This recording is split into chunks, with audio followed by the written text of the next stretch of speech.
Here is an example of a throttle valve problem. An adiabatic capillary tube is used in some refrigeration systems to drop pressure and can be modeled as a throttle valve. The R134A enters the capillary tube as a saturated liquid at 50 degrees C and leaves at negative 12 degrees C. Determine the quality of the refrigerant at the exit. The same four-step process to solve a problem is followed. Identify system, process, substance, fill the table, determine work, and apply the corresponding first law.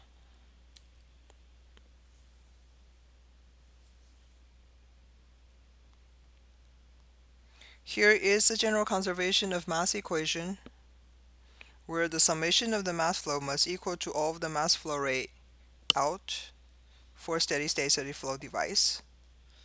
The mass flow rate is defined as velocity times area divided by specific volume. The first law for an open system, steady-state steady flow, is defined as this equation shown here. A couple of important notes. If the device is adiabatic, the heat transfer rate is equal to 0. In most of the cases, we can neglect the changes in the kinetic and potential energy. And the enthalpy is defined as U plus PV.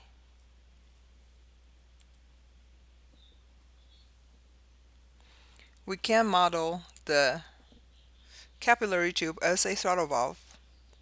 The system is open using R134A, and the throttle valve is a steady-state steady flow device with a single inlet and outlet.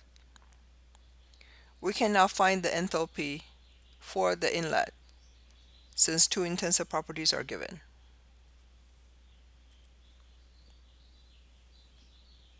The throttle valve itself is a very simple device, as its purpose is to expand the flow so pressure is dropped.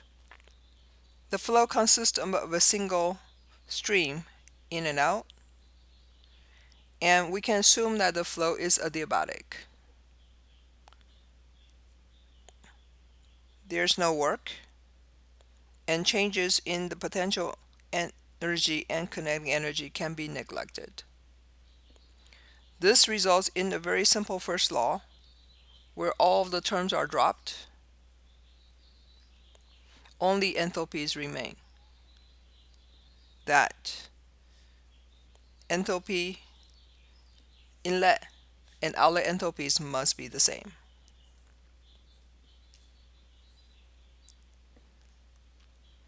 Now we have the outlet enthalpy. There are two intensive properties. We can then determine from the table it is a saturated mixture, and then using the values in the table to find the quality. Quality is equal to 0.422.